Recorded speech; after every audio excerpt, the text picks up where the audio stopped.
Hello everyone, हमारी अपनी पाठशाला में आपका स्वागत है। आज दिनांक 30 सितंबर को जो बीपीएससी का एग्ज़ाम हुआ है उसके हम लोग साइंस के क्वेश्चंस को सबसे पहले देखेंगे। ये क्वेश्चन 30 सितंबर 2022 के बीपीएससी पीटी का क्वेश्चन है। हम लोग के पास जो सेट है वो सेट ए है। तो पहला क्वेश्चन जो है वो है वॉशिंग मशीन का कार्यकारी सिद्धांत क्या है। तो ये जो होगा आपका हो जाएगा सेंट्रीफ्यूगल फोर्स के कारण ये काम करता है, तो इसका आंसर हो जाएगा सी। दूसरा क्वेश्चन है प्रकाश की गति निम्न में किस माध्यम में न्यूनतम होती है। तो प्रकाश की गति मैक्सिमम होती है निर्वात में और जो मिनिमम होती है वो होती है कांच या शीशा में। ठीक है, तो आपका जो आंसर हो जाएगा वो हो जाएगा 2 का डी। फिर पूछा गया कौन सी निम्न में कौन सी राशि सदिश राशि नहीं है।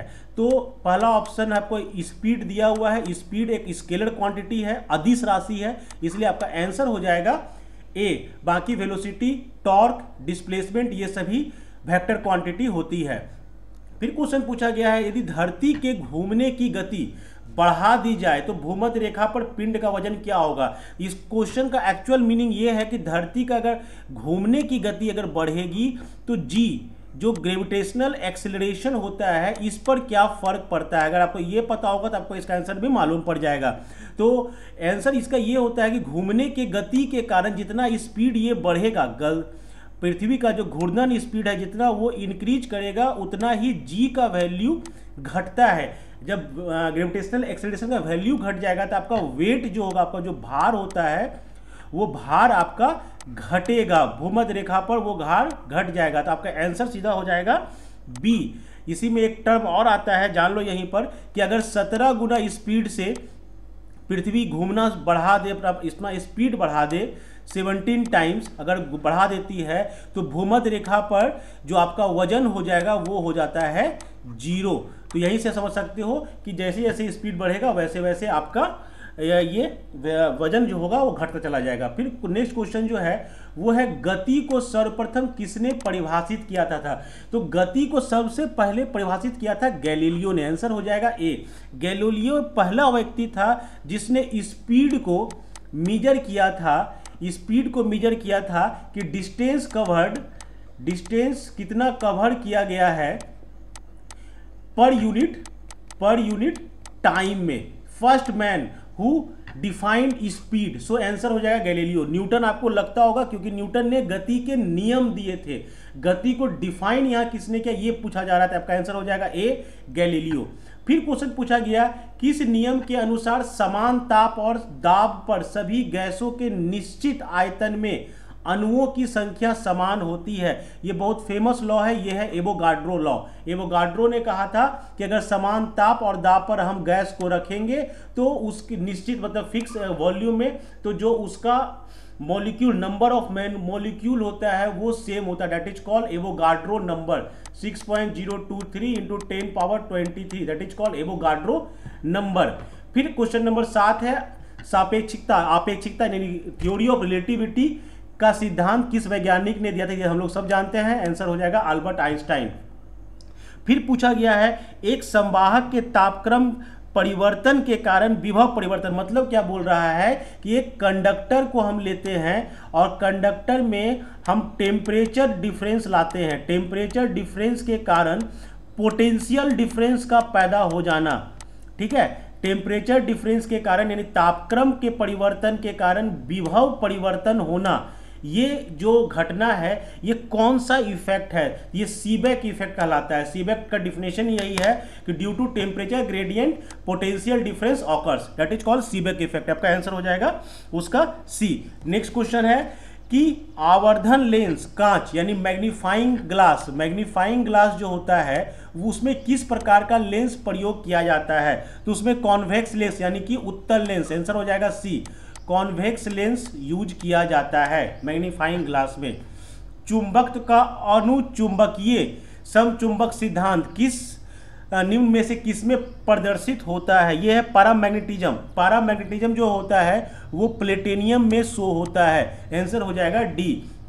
फिर पूछा गया है परमाणु के नाभिक में कौन से मूलकण होते हैं। हम लोग सब जानते हैं नाभिक में प्रोटॉन और न्यूट्रॉन होता है और ये नाभिक में प्रोटॉन और न्यूट्रॉन रहेगा और इलेक्ट्रॉन बाहर में नाभिक के चारों ओर चक्कर लगाता है। आपका आंसर हो जाएगा सी। धातु क्रम, जिस धातु क्रम प्रक्रिया के अंतर्गत धातु मिश्रित अवस्था में प्राप्त करती है, मतलब क्या हुआ कि वो आपको मोल्टेन स्टेट में मिल रही है, उसको क्या कहते हैं, तो उसको कहते हैं प्रगलन, इसको इंग्लिश में कहते हैं स्मेल्टिंग, ठीक है। तो वो होता है स्मेल्टिंग। आपका आंसर जो हो जाएगा वो हो जाएगा ए। फिर क्वेश्चन है निम्नलिखित पीतल के घटक कौन कौन है, पीतल के घटक कौन है, जस्ता और तांबा। आपका आंसर हो जाएगा ए। फिर पूछा गया है निम्न में से किसे अनबुझा चूना कहा जाता है। अनबुझा चूना जो होता है वो होता है कैल्शियम ऑक्साइड, कैल्शियम ऑक्साइड। तो आपका आंसर हो जाएगा CaO, ऑप्शन ए।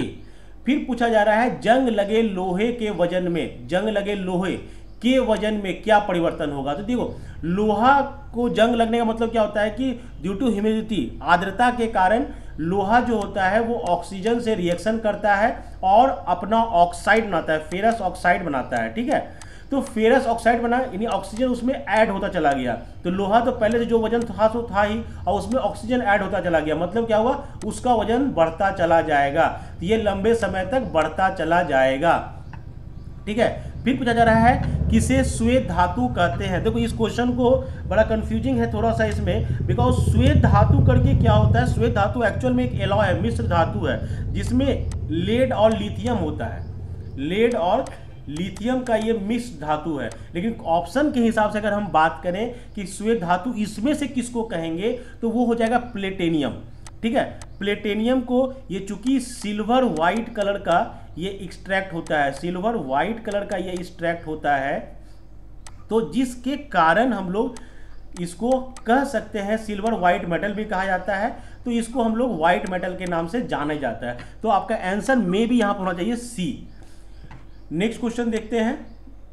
नेक्स्ट है उत्कृष्ट धातु मतलब नोबेल गैस, नोबेल मेटल्स के बारे में बात किया है। नोबेल मेटल के बारे में आपको कुछ स्टेटमेंट दिए हुए हैं, उसको पढ़ा जाए। तो पहला स्टेटमेंट है नोबेल मेटल्स जो होते हैं वो प्रकृति में शुद्ध रूप से प्राप्त होते हैं। तो नोबेल मेटल का डिफिनेशन ही होता है इसका रेसिस्टेंस बहुत ज़्यादा होता है, ये रिएक्टिव बहुत कम होते हैं, ज़्यादा रिएक्शन नहीं करते, जिस कारण से ये आपको प्रकृति में शुद्ध रूप से पाए जाते हैं। तो आपका ये वाला स्टेटमेंट तो सही है, ठीक है। फिर है यूरेनियम एवं सीसा उत्कृष्ट धातु के उदाहरण है। तो ऐसा नहीं है, उत्कृष्ट धातु के उदाहरण यूरेनियम और सीसा नहीं है। इसमें प्लेटेनियम वो वगैरह जो का 7th नंबर ग्रुप है वो आता है। तो यूरेनियम और सीसा जो है वो आपको ऑलवेज एलॉय के रूप में, वो आपको अयस्क के रूप में, ओर के रूप में दिखते हैं। तो ये वाला स्टेटमेंट सही नहीं होना चाहिए, केवल एक सही होना चाहिए। तो आपका आंसर हो जाएगा ए। फिर पूछा गया है शुद्ध जल में नमक को घोलने से जल का क्वथनांक। ये बहुत अच्छा क्वेश्चन है।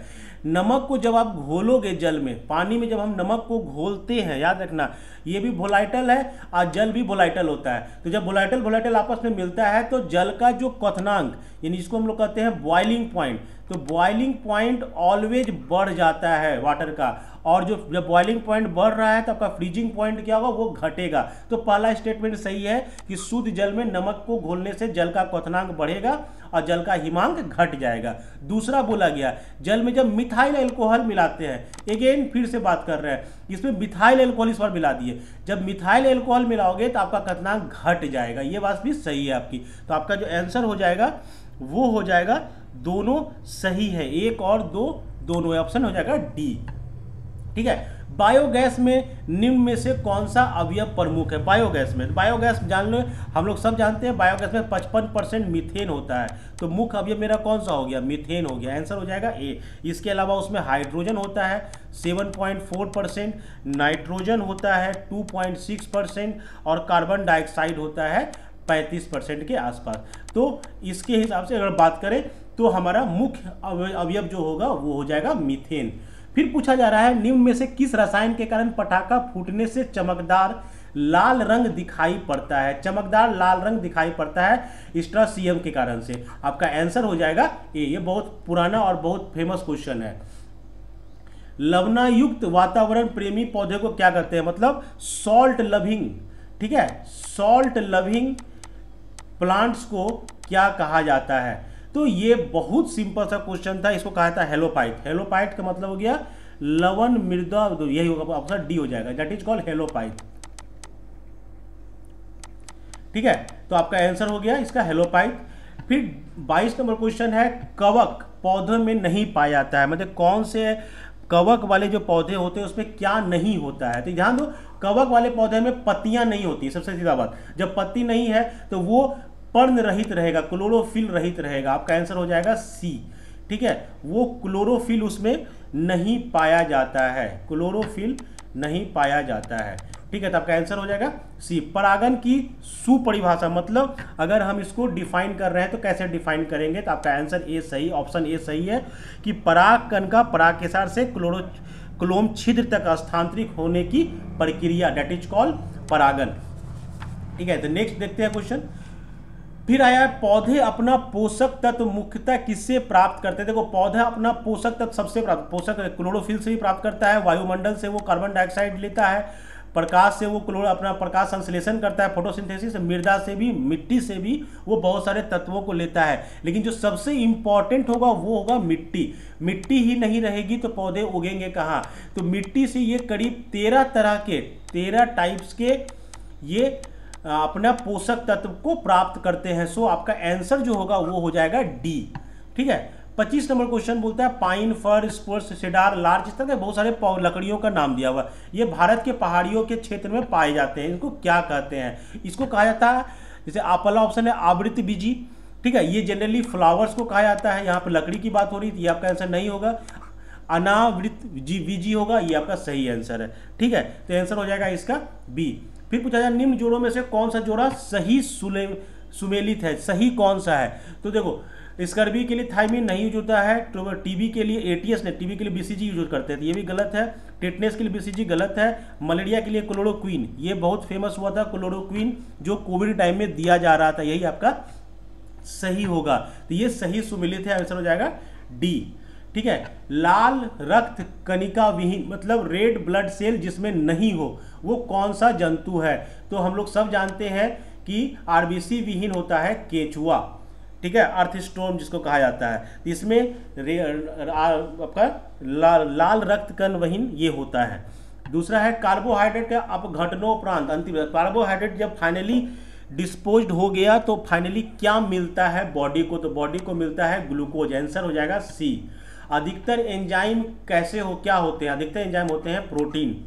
ठीक है, फिर पूछा गया किस वैज्ञानिक या चिकित्सक ने पहली बार टीकाकरण की शुरुआत की थी।